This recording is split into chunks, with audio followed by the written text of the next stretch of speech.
ہم وہی کہیں گے جو ہمارا دین ہم کو بتاتا ہے.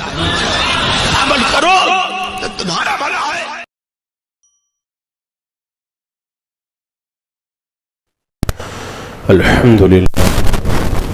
الحمد لله رب العالمين والصلاة والسلام على سيد الأنبياء والمرسلين وعلى آله وأصحابه وأزواجه وأهل بيته أجمعين.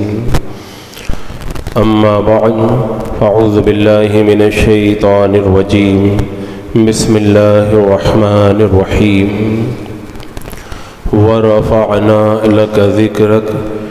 صدق الله مولانا العظيم وصدق رسوله النبي الأمين المتين الكريم ونحن على ذلك لمن الشاهدين والشاكرين والحمد لله رب العالمين. حصول برکت کے لیے حضور اکرم سید عالم نور مجسم ارواحنا فدا محمد الرسول اللہ صلی اللہ تعالیٰ علیہ وسلم کی پر نور بارگاہ میں درود و سلام کا ہدیہ پیش کر لیجیے. اللہم صلی علی سیدنا و شفیعنا و حبیبنا و مولانا محمد وبارک وسلم صلاۃ و سلام علیک یا رسول اللہ صلی اللہ تعالیٰ علیہ وسلم. پچھلے جمعہ میں حضور اکرم سید عالم صلی اللہ تعالیٰ علیہ وسلم کے نام اقدس کے حوالے سے کچھ باتیں آپ کے گوش گزار کی تھی اور یہ عرض کیا تھا کہ ہمارے ایمان کی جان ہے عشق مصطفیٰ جان رحمت صلی اللہ تعالیٰ علیہ وسلم، اور یہ وہ قیمتی اثاثہ ہے. جب تک یہ محبت رسول کا اثاثہ اور یہ سرمایہ ہمارے پاس میں سلامت ہے تب تک ہمارا ایمان بھی سلامت ہے. اور یہی وجہ ہے کہ آج ہر دشمن دین اگر اہل ایمان پر اٹیک کرنا چاہتا ہے تو سب سے پہلے محبت رسول ہی کو نشانہ بناتا ہے، ذات اقدس صلی اللہ تعالیٰ علیہ وسلم ہی پر اعتراض کرتا ہے تاکہ اس مرکز عقیدت سے اور ایمان کی جان سے روح ایمان سے کاٹ کر کے لوگوں کو گمراہیت کی دلل کی طرف آسانی سے لے جایا جا سکے. آپ نے قرآن مقدس کے اندر تفاسیر کے اندر بارہا سنا ہوگا کہ یہود و نصارہ کا یہ طریقہ تھا، میرے آقا صلی اللہ تعالیٰ علیہ وسلم کی شانوں کو، آپ کی عظمتوں کو وہ چھپایا کرتے تھے جو اللہ تبارک و تعالیٰ نے توریت میں اور انجیل میں بیان فرمائی تھی. حالانکہ اللہ کے رسول علیہ السلام کے آنے سے پہلے وہ انتظار کر رہے تھے، ان علامتوں کو توریت اور انجیل میں پڑھتے تھے اور میرے آقا علیہ السلام کے انتظار میں رہتے تھے. لیکن بعد میں عداوت، دشمنی اور عناد کی بنیاد پر میرے آقا علیہ السلام کی تشریف آوری کے بعد میں وہ ایمان نہ لایا ان کا ایک بڑا طبقہ، اور توریت اور انجیل میں جو شان مصطفیٰ جان رحمت صلی اللہ علیہ وسلم کو بیان کیا گیا تھا اس کو انہوں نے چھپانا شروع کر دیا. یہ ان کا طریقہ تھا. تو اللہ تبارک و تعالیٰ نے قرآن مقدس کے اندر ان یہودی اور عیسائی علماء کی مذمت فرمائی جو محبوب اکرم صلی اللہ علیہ وسلم کی شانوں پر اپنی غلط کوششوں کی وجہ سے پردہ ڈالنے کی ناکام کوشش کیا کرتے تھے. یہ طریقہ ان کا تھا، یہود و نصارہ کے غلط علماء کا. اور آج اس امت کے اندر علماء کا ایک ایسا طبقہ بھی ہے جو قرآن اور حدیث کے اندر میرے آقا علیہ السلام کی جو شان بیان کی گئی، جو عظمتیں بیان کی گئی، میرے آقا علیہ السلام کی جن رفعتوں کا تذکرہ کیا گیا ان پر پردہ ڈالنے کی کوشش کرتے ہیں، اور اس طریقے سے اللہ کے رسول علیہ السلام کو ایک عام انسان بنا کر کے دکھانا چاہتے ہیں. اللہ کے رسول علیہ السلام کی شانوں کو معاذ اللہ گھڑانے کی اس طرح کوشش کرتے تھے کہ وہ تو ہماری ہی طرح تھے. تو ایسے ماحول میں آج ضرورت اس بات کی ہے جہاں ہم اپنے دل کے اندر عشق مصطفیٰ کی لو کو تیز کریں، وہیں پر ہماری جو آنے والی نسلیں ہیں ان نسلوں تک اس ایمان کی طاقت اور ایمان کی دولت یعنی میرے آقا علیہ السلام کی محبت کو ایسے منتقل کریں کہ آنے والے دور کے اندر اگر کوئی ہماری نسلوں کے ایمان پر اٹیک کرنا چاہے تو محبت رسول کا سرمایہ ان کے ایمان کی حفاظت کرتا ہوا نظر آئے. یہ ایک بڑی اہم ذمہ داری اور بڑی اہم ضرورت ہے۔ اللہ تبارک و تعالیٰ نے اپنے حبیب کو کتنا بڑا مقام عطا فرمایا۔ قرآن پڑھیں آپ، احادیث پڑھیں، قرآن مقدس کی ہر آیت کے اندر، احادیث نبویہ کے اندر جگہ جگہ آپ کو شان مصطفیٰ کے جلوے نظر آئیں گے، مقام مصطفیٰ کی رفعتیں نظر آئیں گی، اور شان مصطفیٰ صلی اللہ تعالیٰ علیہ وسلم کے فریرے لہراتے ہوئے نظر آئیں گے۔ اب اگر کوئی چھپانا چاہے، کتنا چھپائے گا، کہاں پہ چھپائے گا؟ جب وہ آیت کریمہ نازل ہوئی وَرَفَعْنَا لَكَ ذِكْرَكَ، اے محبوب ہم نے آپ کے لیے آپ کے ذکر کو بلند کر دیا، تو حضرت ابو سعید خدری رحمۃ اللہ تعالیٰ رضی اللہ تعالیٰ عنہ فرماتے ہیں کہ آقا کریم علیہ الصلوۃ والسلام نے ارشاد فرمایا، میں نے حضرت جبریل امین سے پوچھا کہ اس آیت کریمہ کا کیا مطلب ہے، تو حضرت جبریل امین نے بتایا کہ اللہ تبارک و تعالیٰ ارشاد فرماتا ہے کہ اے محبوب ہم نے تمہارے لیے تمہارے ذکر کو بلند کیا۔ اس کا مطلب یہ ہے کہ اے محبوب جہاں پہ میرا ذکر ہوگا وہاں پر تیرا بھی ذکر ہوگا۔ اسی لیے امام نصفی رحمۃ اللہ تعالیٰ علیہ بیان فرماتے ہیں کہ اللہ تبارک و تعالیٰ نے اپنے حبیب کے ذکر کو جو بلندی عطا فرمائی، اس بلندی کا یہ عالم ہے کہ اللہ نے کلمہ طیبہ کے اندر بھی اپنے نام کے ساتھ میں اپنے حبیب کا نام شامل فرمایا۔ اور اسی طرح نمازوں کے اندر، التحیات کے اندر آپ دیکھیں، اور اسی طرح قرآن مقدس کے اندر جگہ جگہ ایک روایت کے مطابق 100 سے زیادہ قرآن کے اندر وہ مقامات ہیں جہاں پر اللہ نے اپنا ذکر کیا تو اپنے ساتھ میں اپنے حبیب کا بھی ذکر فرمایا ہے۔ خطبات میں ذکر کیا، اذانوں میں ساتھ میں ذکر ملایا، اقامتوں میں ساتھ میں ذکر ملایا، جگہ جگہ اللہ تبارک و تعالیٰ نے اپنے حبیب علیہ السلام کے نام پاک کو، آپ کے ذکر پاک کو اپنے ذکر کے ساتھ میں ملا دیا۔ اب جو پروردگار عالم اپنے حبیب کو اتنی بلندی عطا فرمائے، اتنی شان عطا فرمائے، اس حبیب کا ذکر کون گھٹا سکتا ہے؟ اور یہ بہت سارے لوگ کیا سمجھتے ہیں یہ تو خالی علماء کے کہنے کی باتیں ہیں، بد مذہبوں نے بھی تو اللہ کے رسول کی بڑی شانیں بیان کی ہیں۔ میں کہتا ہوں تصویر کے دو رخ ہیں، جو آپ بتا رہے ہیں وہ تصویر کا ایک رخ ہے، لیکن تصویر کا جو دوسرا رخ ہے بڑا بھیانک ہے۔ اس کے اندر میرے آقا علیہ السلام کی شان کو گھٹانے کے لیے کیا کچھ نہیں کہا گیا اور کتنی مرتبہ آپ کے سامنے رکھا گیا۔ اللہ کے رسول علیہ السلام کی اس کی جو ہے وہ شان کا عالم تو یہ ہے، حضرت بایزید بستامی رحمۃ اللہ تعالیٰ علیہ ارشاد فرماتے ہیں، یہ پائے کے ولی ہیں، ارشاد فرماتے ہیں کہ عام مومنین کے مقام کی جہاں پہ انتہا ہوتی ہے وہاں سے صالحین کے مقام کی ابتدا ہوتی ہے، اور جہاں پہ صالحین کے مقام کی انتہا ہوتی ہے وہاں سے شہداء کے مقام کی ابتدا ہوتی ہے، اور جہاں پہ شہداء کے مقام کی انتہا ہوتی ہے وہاں سے صدیقین کے مقام کی ابتدا ہوتی ہے، اور جہاں پہ صدیقین کا مقام ختم ہوتا ہے وہاں سے نبیوں کے مقام کا آغاز ہوتا ہے، نبیوں کا مقام شروع ہوتا ہے، اور جہاں پہ انبیاء کرام کے مقام کی انتہا ہوتی ہے وہاں سے رسولان اعظام کے مقام کی ابتدا ہوتی ہے، اور جہاں پہ رسولوں کا مقام ختم ہوتا ہے، انتہا ہوتی ہے، وہاں پہ اولو العزم پیغمبروں کے مقام کی ابتدا ہوتی ہے، اور جہاں پہ اولو العزم پیغمبروں کے مقام کی انتہا ہوتی ہے وہاں پہ میرے آقا صلی اللہ تعالی علیہ وسلم کے مقام کا آغاز ہوتا ہے۔ اللہ کے رسول کے مقام و رتبہ کا آغاز اور ابتدا ہوتی ہے، اور اس کے بعد میں حضرت بایزید بستامی فرماتے ہیں کہ اللہ کے رسول کے مقام کی ابتدا تو یہ ہے، اور آپ کا مقام ختم کہاں پہ ہوتا ہے، وہ اینڈ کہاں پہ ہوتا ہے، یہ خدا کے سوا کوئی نہیں جانتا ہے۔ اللہ جانے اللہ نے اپنے حبیب کو کون سا مقام عطا فرمایا یہ دنیا کے اندر کوئی نہیں جان سکا۔ خدا کی عظمتیں کیا ہیں محمد مصطفیٰ جانے، اور مقام مصطفیٰ کیا ہے محمد کا خدا جانے صلی اللہ تعالیٰ علیہ وسلم۔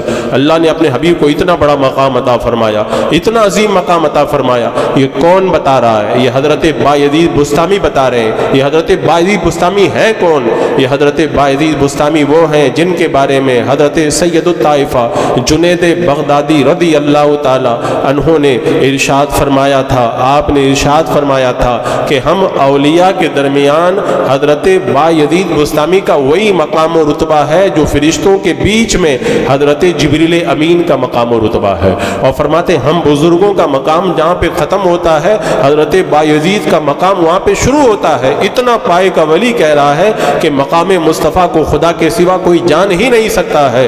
اور ایک حضرت جنید بغدادی کے مقام کو آپ دیکھیں جو حضرت بایزید بستامی کا مقام بتا رہے ہیں۔ ایک بدبخت تھا، شقی تھا، لوگ اسے بہت برا کہتے تھے، وہ حضرت جنید بغدادی رضی اللہ تعالیٰ عنہ کے دربار میں آیا، آپ کی خانقاہ میں آ کے آپ کے در پاک پہ آ کے بیٹھ گیا، کچھ دیر بیٹھا رہا اور پھر اٹھ کر کے جب جانے لگا لوگوں نے کہا کہ بڑا برا آدمی ہے، بڑا شقی ہے، بدبخت ہے۔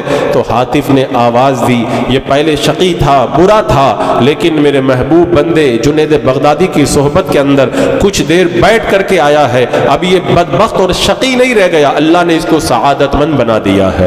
تو حضرت جنید بغدادی کے دربار میں جو چند گھڑی بیٹھ جائے اللہ اسے سعادت مند بنا دے۔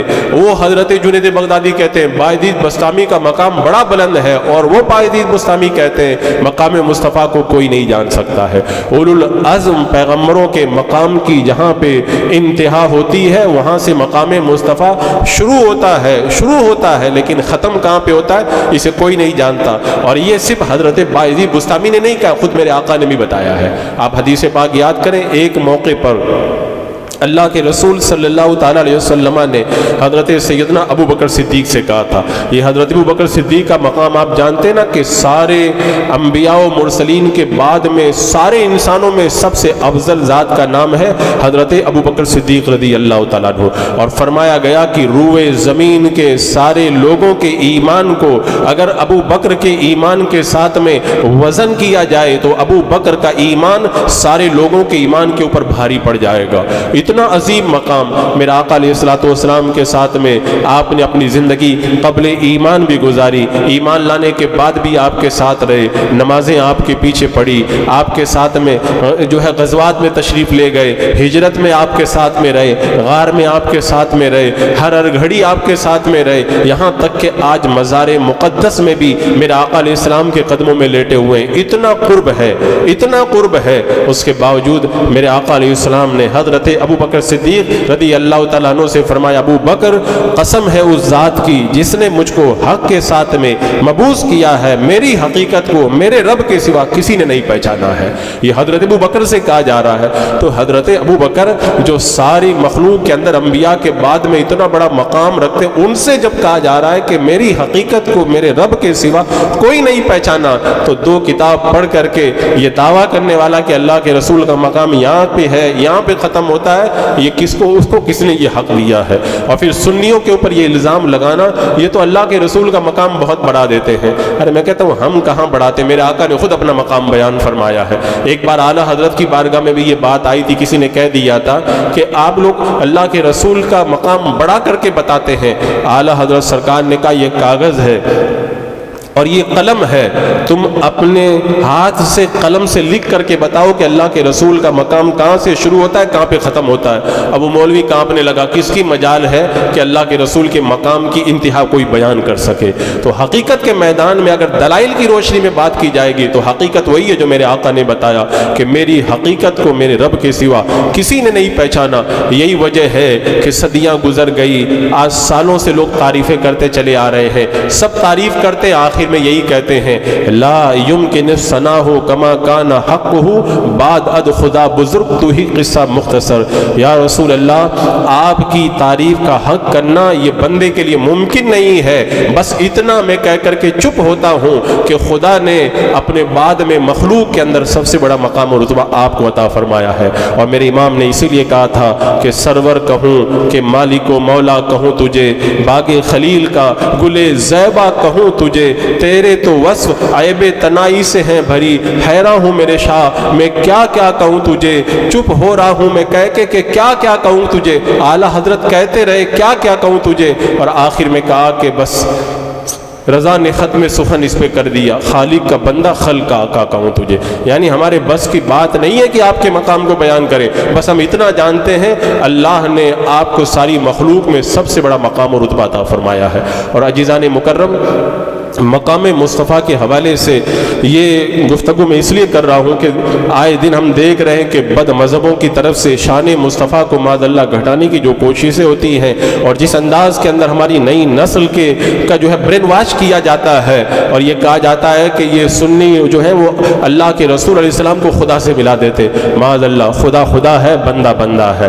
ہاں یہ ہے کہ بندوں میں جتنا بڑا مقام اللہ نے اپنے حبیب کو دیا ہے، ایسا مقام کسی بندے کو نہیں عطا فرمایا ہے، اور یہ ہمارا اور آپ کا فیصلہ نہیں، ہمارے بزرگان دین یہ فیصلہ کر کے چلے گئے۔ حضرت بایزید بستامی رحمۃ اللہ تعالیٰ علیہ نے ایک بار اللہ کی بارگاہ میں دعا کی تھی، اے اللہ مجھے مقام مصطفیٰ دکھا دے، تو آواز آئی کہ مقام مصطفیٰ دیکھنے کی طاقت تجھ میں نہیں ہے۔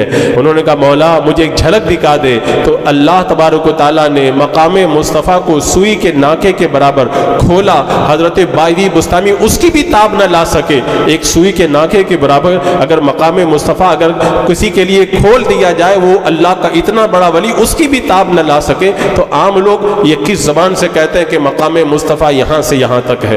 حضرت ابو الحسن خرقانی رحمۃ اللہ تعالیٰ علیہ، اللہ نے کتنا بڑا مقام عطا فرمایا تھا۔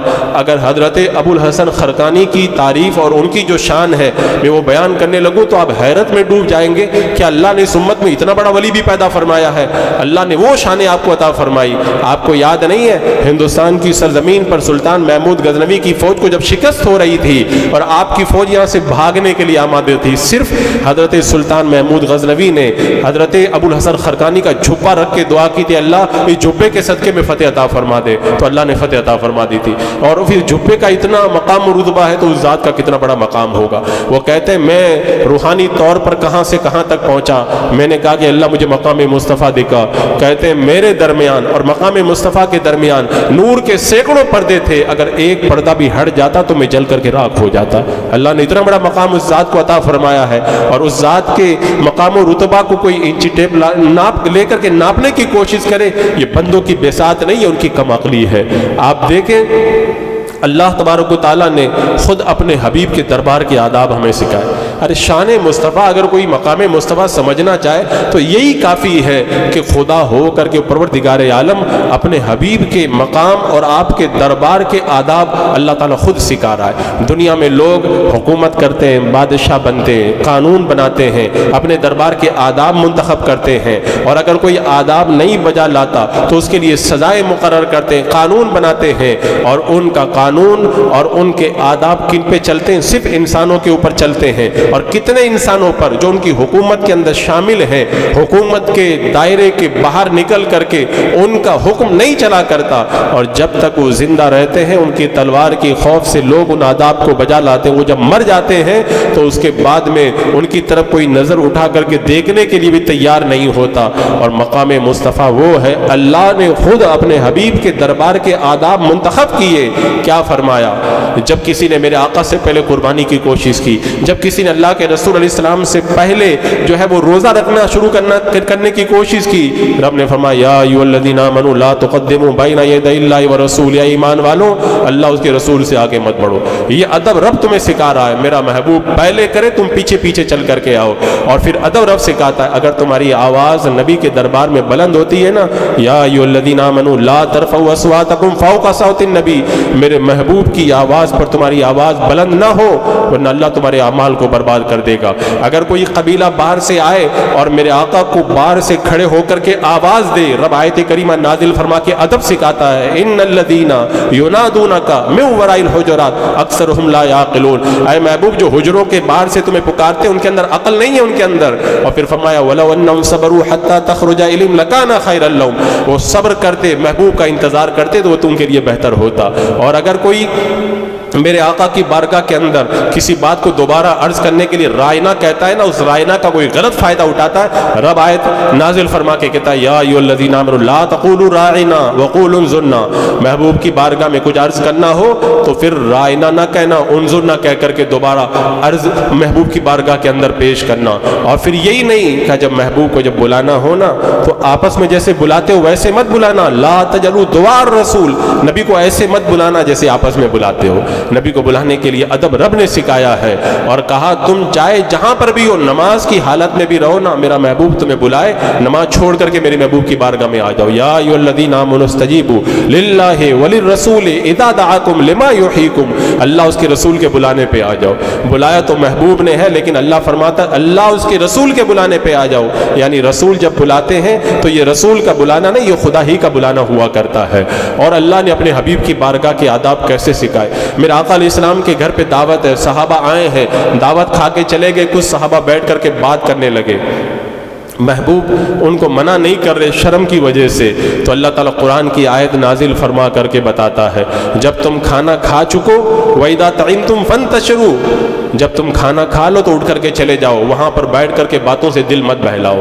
بتاؤ گھر پہ دعوت ہو اور اگر کوئی بیٹھ کر کے بات کرے محبوب اس کو جانے کے لیے نہ کہے تو اللہ تعالیٰ خود آیت نازل فرما کے کہتا ہے میرے محبوب کے گھر پہ دعوت کھانے آؤ اور دعوت کھا کے بیٹھ کے بات مت کیا کرو، اس کے بعد میں اٹھ کر کے چلے جایا کرو۔ محبوب تمہیں منع نہیں کرتے لیکن اللہ تمہیں منع فرماتا ہے تم اٹھ کر کے چلے جایا کرو۔ بتاؤ اللہ تعالیٰ جس بارگاہ کا ادب سکھاتا اس محبوب کی شان کتنی بلند ہوگی۔ لوگوں نے مقام مصطفیٰ سمجھا نہیں، قرآن تو سب پڑھتے ہیں، حدیث تو سب پڑھتے ہیں، لیکن قرآن و حدیث پڑھنے کے لیے نظر چاہیے، صحابہ کے نور سے منور نظر چاہیے، اور وہ نظر اللہ تبارک و تعالیٰ نے اس دور کے اندر اہل سنت و جماعت کو عطا کی ہے، جسے پہچان کے لیے مسلک اعلیٰ حضرت کے پیروکار کہا جاتا ہے۔ یہ وہ نظر اللہ نے اس دور کے اندر اس مقدس جماعت کو عطا فرمائی ہے۔ اور آپ دیکھیں دنیا کے لوگ جو قانون اپنے لیے بناتے ہیں خود عمل کرواتے ہیں، اللہ تبارک و تعالیٰ اپنے حبیب کے دربار کے آداب بنا رہا ہے۔ قرآن پورا پڑھیں آپ، میں تو کہتا ہوں قرآن مقدس میں جو نبی کی بارگاہ کے آداب سکھائے نا، اور اللہ تبارک و تعالیٰ نے جس طرح آیتوں کے اندر اپنے حبیب کی شان بیان کی۔ ایک مرتبہ ہم لوگ ایک غیر مقلد سے مناظرے کے لیے گئے تو وہ کہنے لگا تم سنی لوگ تو قل اللہ پڑھ کے محمد رسول اللہ ثابت کرنے لگ جاتے ہو۔ میں نے کہا کہ تمہارے اندر اتنی بھی عقل نہیں ہے، قل اللہ کے اندر اللہ نے یہ نہیں فرمایا کہ میں خدا ہوں میں ایک ہوں، بلکہ فرمایا قل اے محبوب تم فرما دو کہ اللہ ایک ہے۔ یعنی اللہ تعالیٰ خود فرما دیتا کہ میں خدا ہوں، میں اکیلا ہوں، میرے سوا کوئی خدا نہیں، لیکن اللہ کو اپنے حبیب کی باتیں بھی اتنی پسند ہے، اپنے ایک ہونے کا اعلان رب جب کرواتا ہے تو کہتا ہے محبوب تم اپنی زبان سے کہو کہ اللہ ایک ہے، قل هو اللہ احد۔ تو بندہ جب اس نظر سے پڑھتا ہے نا تب جا کر کے اسے مقام مصطفیٰ سمجھ میں آئے گا، مقام مصطفیٰ کو سمجھے گا، لیکن اس کی انتہا کو سمجھنا یہ لوگوں کے بس کی بات نہیں۔ اور لوگ جب اپنے قانون لگاتے ہیں کوئی عمل نہیں کرتا سزا دیتے ہیں، اللہ تبارک و تعالیٰ اپنے حبیب کے دربار کے بے ادبی کرنے والوں کے لیے سزائیں خود قرآن پاک میں بیان فرماتا ہے۔ اور سنو لوگوں کے قانون جو چلتے حکومتیں چلتی ہیں وہ انسانوں پہ چلتی ہیں، محبوب کے دربار کے جو قانون ہیں وہ صرف انسانوں کے لیے نہیں ہے، فرشتوں کے لیے بھی لیے ہیں، فرشتوں کے لیے بھی ہیں۔ بغیر اجازت کے فرشتے بھی بارگاہ مصطفیٰ میں نہیں آتے، بے اجازت جن کے گھر جبرائیل آتے نہیں، قدر والے جانتے ہیں قدر و شان اہل بیت۔ یہ میرے آقا علیہ السلام کا در پاک ہے، فرشتے آتے ہیں تو اجازت لے کر کے آتے، اور اجازت کا تو یہ عالم ہے۔ حیات طیبہ میں ظاہری میں بھی آج بعد وصال بھی روزانہ صبح کے وقت میں 70,000 اور شام کے وقت میں 70,000 فرشتے رب کی بارگاہ سے اجازت لے کر کے بارگاہ مصطفیٰ میں آتے ہیں۔ جو ایک بار آ جاتا ہے قیامت تک دوبارہ پھر انہیں آنے کا موقع بھی میسر نہیں آتا ہے۔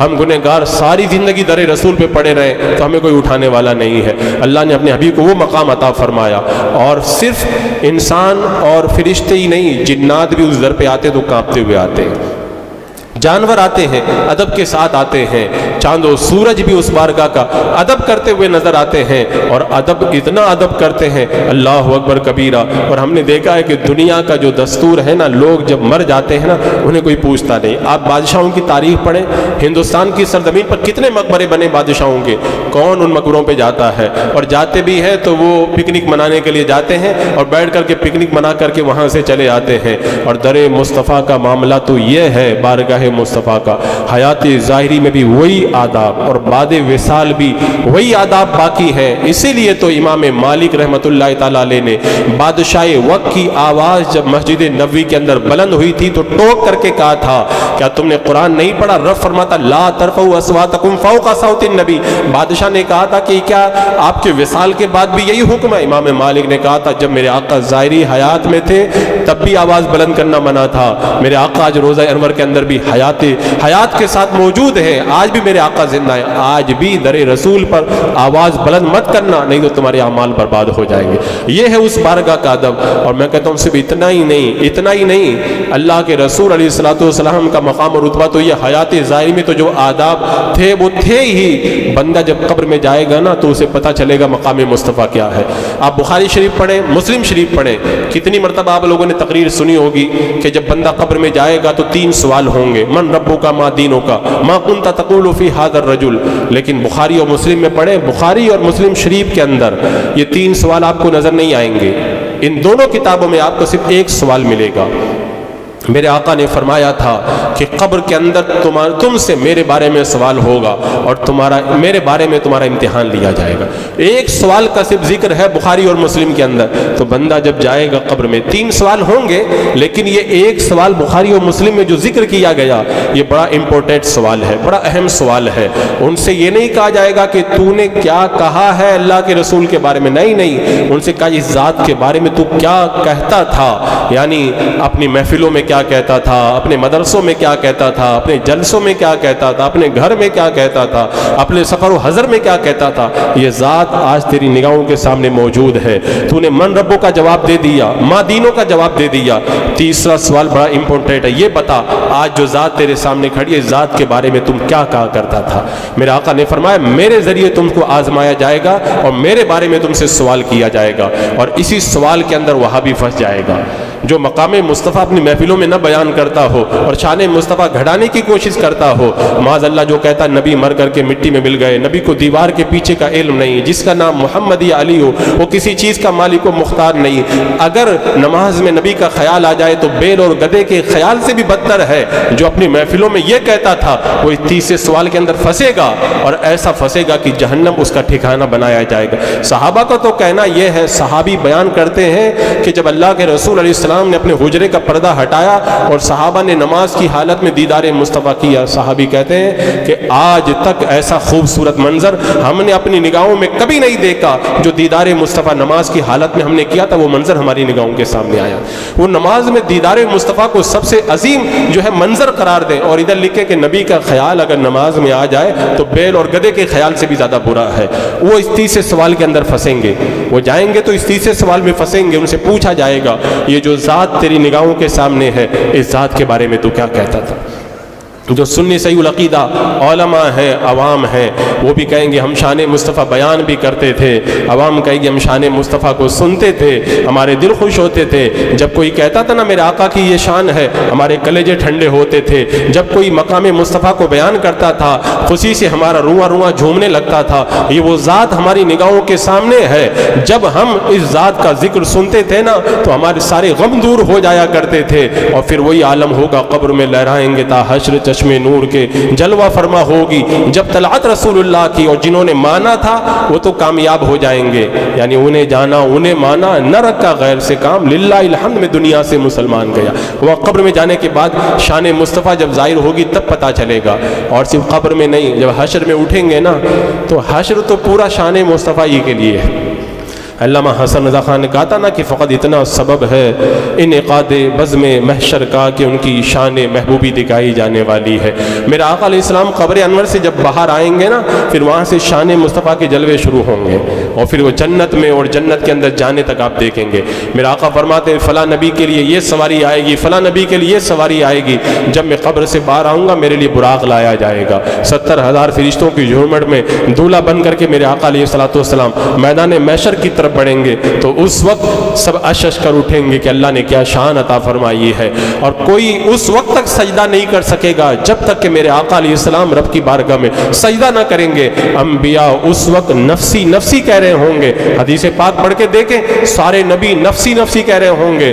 اس وقت میرے آقا فرماتے ہیں آج میں تمہارے کام آؤں گا، انا لہا انا لا، میرے پاس آؤ، آج میں تمہیں رب کی بارگاہ کے اندر مغفرت کا پروانہ دلاؤں گا۔ وہ شان مصطفیٰ کے جلوے، مقام مصطفیٰ کے جلوے میدان محشر کے اندر نظر آئیں گے۔ پیاس لگے گی، پیاس بجھانے کے لیے حوض کوثر پہ میرے آقا تشریف فرما ہوں گے، میزان عمل پہ اعمال جب گھٹ رہے ہوں گے میرے آقا علیہ السلام وزن بڑھانے کے لیے میزان پہ موجود ہوں گے، پل صراط پہ لوگ کٹ کٹ کر کے جہنم میں گر رہے ہوں گے، رب سلم کی صداؤں میں پار میرے آقا علیہ السلام لگا رہے ہوں گے، اور پھر لواء الحمد کا جھنڈا جب آپ کو دیا جائے گا، فرمایا گیا اس جھنڈے کے نیچے سارے انبیاء کرام آ جائیں گے، حضرت آدم سے لے کے حضرت عیسیٰ تک سارے نبی موجود ہوں گے، اور سب میرے آقا کی تعریف کرتے ہوئے نظر آئیں گے، سب میرے آقا کی تعریف کرتے ہوئے نظر آئیں گے۔ اتنی شان رب نے جس کو عطا فرمائی، اس مصطفیٰ جان رحمت کے بارے میں یہ کہنا کہ یہ جو ہے وہ شان مصطفیٰ کو بڑھا کے بیان کرتے، مقام مصطفیٰ کی انتہا کو پہچاننا بندے کے بس کی بات ہے ہی نہیں۔ اللہ نے وہ مقام اپنے حبیب کو عطا فرمایا، در شفاعت اس وقت تک نہیں کھلے گا جب تک کہ میرے آقا علیہ السلام در شفاعت نہ کھولے، اس وقت تک کوئی شفاعت نہیں کرے گا جب تک میرے آقا علیہ السلام شفاعت کے لیے رب کی بارگاہ میں سجدہ نہ کریں۔ پھر رب فرمائے گا محبوب سر اٹھاؤ، سوال کرو تمہیں دیا جائے گا، شفاعت کراؤ تمہاری شفاعت قبول کی جائے گی۔ اور پھر میرے آقا نے فرمایا در جنت کو سب سے پہلے میں کھٹکھٹاؤں گا، مجھ سے کہا جائے گا کہ آپ ہی کے لیے دروازہ کھولنے کا ہمیں حکم دیا گیا۔ کیا یہ شان مصطفیٰ کے جلوے نہیں ہے؟ مقام مصطفیٰ کیا ہم زیادہ بیان کرتے؟ یہ بندے کے بس کی بات کیا ہے کہ مقام مصطفیٰ کو بیان کر سکے؟ تو یہ باتیں ہمیں اپنی نسلوں کو بتانی ہے، اس لیے کہ وہابیہ میٹھی میٹھی باتیں کر کے نماز روزہ کے اندر لپیٹ کر کے وہ شان مصطفیٰ کو گھٹانے کے لیے جو لیکچر ہماری نسلوں کو یوٹیوب وغیرہ پہ پلا رہے ہیں نا، اس سے ہماری نسل کا ایک بڑا طبقہ گمراہیت کے دلدل کی طرف بڑھ رہا ہے۔ آج آپ دیکھیں ہمارے اسلاف اور ہمارے پہلے کے عام لوگوں کے اندر جو عشق مصطفیٰ پایا جاتا ہے، آج وہ چاشنی ہمارے اندر کیوں نہیں پائی جاتی ہے؟ آج ہمارا آئیڈیل کوئی ہیرو بنا ہوا ہے، لوگوں کو آپ دیکھیں کوئی تھوڑا خوبصورت ہوتا ہے نا، لوگ اس کو بھی اپنا آئیڈیل بنا لیتے ہیں، کوئی تھوڑا پاور والا ہوتا ہے اس کو بھی اپنا آئیڈیل بنا لیتے ہیں، کوئی بڑا مالدار ہوتا ہے کہ ہندوستان کا نمبر 1 مالدار، اس کو بھی اپنا آئیڈیل بنا لیتے ہیں۔ میں کہتا ہوں اللہ کے رسول علیہ السلام کا مقام دیکھو، ایک چیز میں نہیں، 2 چیز میں نہیں، 3 4 میں نہیں، تم سر سے لے کے پاؤں تک دیکھو گے تو ہر چیز میں با کمال نظر آئیں گے۔ اللہ کے رسول علیہ السلام کی انگلیاں ایسی با کمال کہ پانی کے چشمے جاری ہو جائیں، انگشت مبارک کا یہ کمال کہ جب آپ انگلی اٹھا دیں تو پھر وہ ڈوبا ہوا سورج بھی جو ہے وہ پلٹ آئے، چاند بھی 2 ٹکڑے ہو جائے، بادل چھٹ جائے، اور بادل اگر آیا ہو تو چلا جائے، نہ آیا ہو تو بلانے پہ چلا آئے۔ اللہ نے ان انگلیوں کے اندر یہ کمال عطا فرمایا۔ زبان مبارک ہلا دیں، میرا آقا علیہ السلام زبان مبارک ہلا دیں تو بتاؤ کیسی کیسی بشارتوں کا نزول ہونے لگ جائے۔ اللہ کے رسول علیہ السلام کا لعاب دہن کیسا با کمال، پسینہ مبارکہ کے اندر کیسا کمال، چشمان مبارک کا کمال کے دیدار پروردگار کر کے آئے، اور میرے آقا علیہ السلام کی مقدس کانوں کا یہ کمال کہ فرماتے ماں کے پیٹ میں تھا تو لوہے محفوظ کے اوپر فرشتے جو قلم سے لکھتے تھے اپنی ماں کے پیٹ کے اندر اس قلم کی چلنے کی آواز میں سنا کرتا تھا۔ قدم کا یہ عالم اگر ٹھوکر مار دیں تو احد کا زلزلہ جاتا رہے، اور اللہ نے ان بازوؤں کے اندر وہ قوت عطا فرمائی۔ میں کہتا ہوں جس میں مصطفیٰ جان رحمت کے کمالات کو کوئی شمار نہیں کر سکتا، ظاہری کمالات کو، پھر باطنی کمالات کتنے۔ آپ کے پاس جتنا خزانہ ہو، میرے آقا علیہ السلام سارے خزانوں کے مالک بنا کر کے بھیجے گئے۔ حسن ایسا اپنا دیکھے تو دیوانہ ہو جائے، غیر دیکھے تو یہ کہہ پڑے کہ آج تک ایسا حسین میری نگاہوں نے کوئی دیکھا نہیں ہے۔ پاور کا یہ عالم ہے، میرے آقا علیہ السلام جو فرما دے۔ دین کس چیز کا نام ہے؟ دین یہی تو ہے، میرے آقا جو کہہ دیں وہی دین ہے، میرے آقا جو فرماتے ہیں وہی شریعت ہے۔ کہہ دیں یہ حلال ہے تو وہ حلال ہے، کہہ دیں یہ حرام ہے تو وہ حرام ہے۔ یہ مقام مصطفیٰ نہیں ہے کہ اللہ کے رسول علیہ السلام کی عظمتیں نہیں ہے، یہ شان نہیں ہے؟ دنیا کے اندر کون ایسا پاورفل ہے کہ جس کو چاہے حلال کر دے اور جس کو چاہے حرام کر دے؟ میرے آقا علیہ السلام نے حج کا حکم دیا، صحابی اٹھ کر کے پوچھنے لگے کہ ہر سال حج کرنا؟ میرے آقا چپ رہے، انہوں نے سوال کیا، میرے آقا نے جواب نہ دیا۔ تھوڑی دیر کے بعد میں فرمایا کون سوال کر رہا تھا؟ کہ اگر میں ہاں کہہ دیتا تو ہر سال تمہارے اوپر حج فرض ہو جاتا۔ یہ ہے میرا آقا علیہ السلام کا پاور۔ آپ زبان مبارک سے جو فرما دیں وہ حکم پروردگار بن جائے اور وہ شریعت کا قانون بن جائے۔ لوگ قانون بناتے ہیں، میرا آقا علیہ السلام صرف قانون جاننے والے نہیں ہیں بلکہ قانون ساز بھی ہیں۔ شریعت مطہرہ کے اندر جو بھی قانون ہے میرے آقا علیہ السلام کی زبان مبارک سے نکلے ہیں، یہ اللہ نے وہی نازل فرما کر کے آپ کو عطا فرمائے ہیں. اور میں تو کہتا ہوں قرآن جب آپ پڑھیں گے نا ایک ایک آیت پڑھیں, الحمد سے شروع کریں والناس پہ ختم کریں, ایک ایک آیت پہ رک کر کے دیکھیں اللہ نے اپنے حبیب کو کیا شان عطا فرمائی ہے. اگر محبوب نماز کی حالت میں ہو, دل چاہے کہ اللہ تعالیٰ بیت المقدس کے بجائے خانہ کعبہ کو قبلہ بنا دے, تو اللہ نماز ہی میں حکم دیتا محبوب تیری مرضی یہی ہے, تو پھر اللہ نے اسی کو پسند فرمایا, بیت المقدس سے اپنا چہرہ پھیر کر کے آپ خانہ کعبہ کی طرف چہرہ کر لو قیامت تک کے لیے. اب اگر کوئی خانہ کعبہ کے علاوہ کسی اور طرف جان بوجھ کر کے منہ کر کے نماز پڑھے گا, اس کی نماز ہوگی نہیں. کیوں کہ اللہ نے اپنے حبیب کو یہ مقام دیا کہ محبوب نے جو قبلہ پسند کر لیا قیامت تک کے لیے وہ قبلہ بن گیا ہے. اور فرمایا تم سے گناہ ہو جائے, تم سے برائی ہو جائے, تم نے اپنی جانوں پہ ظلم کر دیا, کہیں اور جانے کی ضرورت نہیں ہے. وَلَوْ أَنَّهُمْ إِذْ ظَلَمُوا أَنفُسَهُمْ جَاءُوكَ فَاسْتَغْفَرُوا اللَّهَ وَاسْتَغْفَرَ لَهُمُ الرَّسُولُ. تم سے گناہ ہو جائے تو محبوب کے در پہ چلے جاؤ, پھر محبوب تمہارے لیے اللہ کی بارگاہ میں دعا کریں گے, اللہ تعالیٰ تمہارے گناہوں کو معاف فرما دے گا. اللہ نے یہ مقام عطا فرمایا. اور پھر آپ دیکھیں قرآن مقدس کے اندر ہر آیت کے اندر ہر سطر کے اندر آپ کو شان مصطفیٰ کے وہ جلوے نظر آئیں گے. اللہ تبارک و تعالیٰ نے حضرت سلیمان علیہ السلام کو کیسا لشکر دیا تھا. ہوائیں آپ کے لشکر میں تھی, پرندے آپ کے لشکر میں تھے, جنات آپ کے لشکر میں تھے. محبوب کو وہ لشکر عطا کیا کہ فرشتے خود آپ کے لشکر کے اندر شامل ہوئے تھے. اللہ تبارک و تعالیٰ نے حضرت سلیمان علیہ السلام کو وہ سماعت دی کہ 3 میل کے فاصلے پر اگر کوئی چیونٹی اپنے سہیلیوں سے بات کرتی ہے آپ اس کو سن لیتے ہیں. اور اللہ نے اپنے حبیب کو وہ مقام دیا کہ زمین پر بیٹھ کر کے عرش پر چلنے والے قلم کی آوازوں کو سنا کرتے تھے. اللہ تبارک و تعالیٰ نے حضرت عیسیٰ علیہ السلام کو یہ کمال دیا کہ وہ اگر جو ہے وہ چاہیں تو کم باذن اللہ کہہ کر کے مردوں کو زندہ فرما دے. اور اللہ نے اپنے حبیب کو کمال دیا, انسانوں کو تو زندہ کیا ہی, میرا آقا علیہ السلام اگر کنکر کو کہتے تو کنکر بھی زندہ ہو کر کے بولنے لگ جائے. یہ اللہ نے اپنے حبیب علیہ السلام کو کمال عطا فرمایا. آپ جو ہے انبیاء اکرام کے کمالات کو دیکھیں. حضرت موسیٰ علیہ السلام نے جب عصا مارا تھا نا تو پتھر سے پانی نکلا تھا, میرا آقا علیہ السلام کی چشمان مبارک سے پانی نکلتا, آپ کے انگشتائے مبارک سے پانی نکلتا ہے. اللہ تبارک و تعالیٰ نے حضرت موسیٰ علیہ السلام کو کیا کمال دیا. آپ نے رب کی بارگاہ میں دیدار کی تمنا کی تو دیدار نہ ملا, تجلی ملی تو بے ہوش ہو گئے. اور میرا آقا علیہ السلام کا یہ مقام ہے کہ جب اللہ کی بارگاہ میں گئے تو دیدار بھی کیا اور پلک بھی نہ جھپکی. یہ مقام مصطفیٰ جان رحمت صلی اللہ تعالیٰ علیہ وسلم ہے. تو جب ہم اپنی نسلوں کو یہ اللہ کے رسول کا مقام بتائیں گے نا, اور تو اور میں کہتا ہوں اللہ نے اپنے حبیب کی پوری زندگی کو آئیڈیل ہی بنا دیا کہ لوگوں تمہیں کچھ کرنا ہے, زندگی گزارنا ہے, سونا ہے, جاگنا ہے, اٹھنا ہے, بیٹھنا ہے, بولنا ہے, چپ ہونا ہے, کہیں جانے کی ضرورت نہیں. لقد کان لکم فی رسول اللہ اسوۃ حسنہ.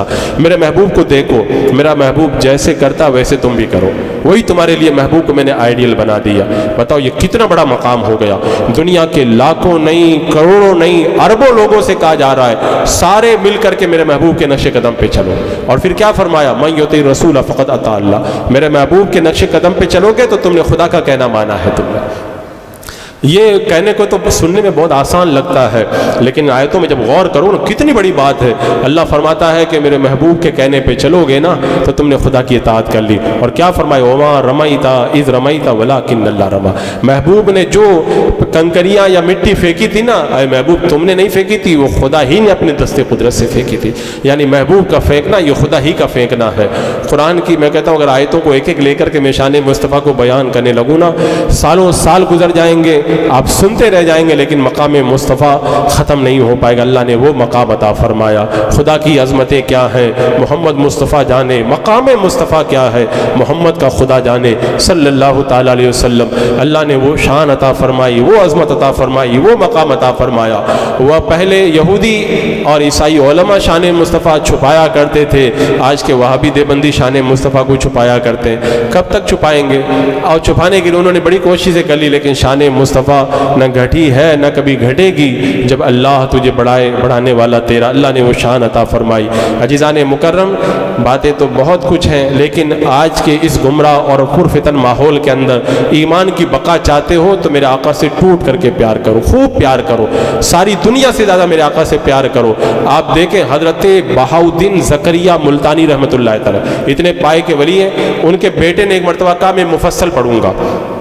مفصل ایک کتاب ہے، وہ ایک گمراہ کی لکھی ہوئی تھی. آپ نے فرمایا مت پڑھو. وہ کہہ رہے ہیں مجھے پڑھنے دیجئے. رات میں سوئے تو خواب میں دیکھا تو مفصل. بتاؤ یہ حدیث کی اور تفسیر کی کتابیں گمراہ پہلے بھی بہت لکھتے تھے، آج بھی لکھ رہے ہیں. تو انہوں نے کہا کہ نہیں پڑھنے کا، گمراہ کی لکھی ہوئی ہے. رات میں سوئے تو دیکھا کہ مفصل کے مصنف دمشقی کو فرشتے جنزیروں میں جکڑ کر کے لے کے جا رہے. پوچھا گیا کون ہے؟ کہا جن کی کتاب تم پڑھنا چاہتے ہو اسی کو ہم جہنم کی طرف لے کر کے جا رہے ہیں. تو یہ مت دیکھو کہ کون تفسیر لکھ رہا، کون حدیث لکھ رہا ہے. آپ دیکھیں حضرت امام احمد بن حنبل رضی اللہ تعالیٰ عنہ نے جب عقیدہ اہل سنت کا اعلان کیا کہ قرآن اللہ کا کلام مخلوق نہیں ہے، تو بشر مریسی نام کا ایک شخص تھا، وہ حضرت امام احمد بن حنبل کے مقابلے میں آ گیا اور عقیدہ اہل سنت کا انکار کرنے لگا. خیر انکار کرتا رہا، انکار جب مر گیا، رات کا وقت ہوا، ایک شخص نے اپنے بیٹے کو خواب میں دیکھا تو بچہ تھا اور بال سفید. کا بیٹا تجھے دفن کیا تھا ہم نے تو تیرے بال بالکل کالے تھے، تو آج تیرے بال سفید کیسے ہوئے؟ کا امام احمد بن حنبل کے مقابلے میں جو بشر مریسی آیا تھا، عقیدہ اہل سنت کا انکار کر رہا تھا، آج وہ مرا تھا. اس کو جب قبرستان میں دفن کیا گیا تو جہنم نے ایسی آواز لگائی، سارا قبرستان اس سے دہل گیا اور بچے تک اس سے بوڑھے ہو گئے. یہ ہے گمراہ جو قرآن و حدیث کی تفسیر بیان کرتے ہیں لیکن گمراہیت پہ جو مر جائے ان کا یہ عالم ہوا کرتا ہے. تو مصطفیٰ جان رحمت صلی اللہ علیہ وسلم کی عظمتوں کو جب دل میں رکھو گے، ایمان کی حفاظت کرو گے تو سب کچھ کام آئے گا، ورنہ کچھ بھی کام آنے والا نہیں ہے. حضرت شیخ عبدالعزیز دباغ رحمۃ اللہ تعالیٰ علیہ جو اپنے زمانے کے غوث ہیں، انہوں نے کہا تھا کہ ایک بندہ کہتا تھا کہ اللہ کے رسول نے ایمان کی طرف ہماری رہنمائی کی ہے، ہم کو نور ایمان تو خدا نے دیا ہے، مصطفیٰ نے تھوڑی دیا ہے. تو اللہ کے ولی نے سمجھایا کہ اللہ نے دیا لیکن اپنے محبوب کے واسطے ہی سے دیا ہے، اپنے محبوب کو ہی بھیجا ہے ہدایت کے لیے. وہ کہہ رہا نہیں. تو اللہ کے ولی نے کہا کہ اللہ کے رسول سے تیرا اور کوئی رشتہ نہیں ہے؟ کہا اس کے اور کوئی رشتہ نہیں ہے. کہا توبہ کر لے. کہا نہیں کروں گا. کہا توبہ کر لے. کہا نہیں کروں گا. بس تھوڑی دیر گزری تھی، اللہ نے اس کا ایمان سلب کر لیا اور اس کے بعد میں صلیب کے سامنے وہ سجدہ کر بیٹھا اور کفر کی حالت کے اندر مر گیا. اللہ کے رسول علیہ السلام سے ہمارا رشتہ اگر ایک لمحے کے لیے ٹوٹ جائے نا تو پھر ہمارا ایمان باقی نہیں رہے گا. شیاطین کے بارے میں علماء بیان فرماتے ہر وقت انسانوں پہ ایسے لٹکے رہتے، ہجوم کیے رہتے ہیں، اگر اللہ تعالیٰ حفاظت نہ فرمائے تو انسانوں کو اچھک کر کے لے جائیں. یہ کون حفاظت کر رہا ہے؟ یہ اللہ تبارک و تعالیٰ اپنے حبیب کے صدقے میں حفاظت کا سامان پیدا فرماتا. ہماری جو نسبت، ہمارا جو واسطہ، ہمارا جو رابطہ اللہ کے رسول علیہ السلام سے ہے، یہی واسطہ کام آنے والا، یہی واسطہ خدا تک پہنچا دے. اس واسطے کو ہٹا کر کے کوئی بندہ اگر جاتا ہے خدا تک پہنچنا چاہتا ہے تو علماء کرام فرماتے، بزرگان دین فرماتے ہیں اللہ تبارک و تعالیٰ اس کے اوپر اپنا غضب نازل فرماتا. حضرت ابو العباس فرماتے ہیں کوئی اگر خدا کے دربار میں قرب چاہے مصطفیٰ کو چھوڑ کر کے صلی اللہ تعالیٰ علیہ وسلم تو اللہ تعالیٰ اس پر اپنی ناراضگی کا اظہار فرماتا ہے، اس پر اپنی لعنت نازل فرماتا ہے. تو مصطفیٰ جان رحمت کا در مضبوطی سے تھام لو، عشق مصطفیٰ کو دل میں بیٹھاؤ، اپنی نسلوں کو ایمان کی دولت پلاؤ اور اپنے گھروں میں جب اپنے بچوں کو لے کر کے بیٹھو تو میرے آقا کی شانیں انہیں بتاؤ تاکہ انہیں پتہ چلے کیسے پیارے عظیم نبی کا کلمہ ہم لوگ پڑھتے ہیں. اللہ تبارک و تعالیٰ اپنے پیارے محبوب اکرم سید عالم صلی اللہ علیہ وسلم کے انوار و تجلیات اور فیوز و برکات سے ہمارے روحوں کے اندر جلا اور تابندگی قائم اور باقی رکھے. استغفر اللہ ربی من کل ذنب و اتوب الیہ. السلام علیکم.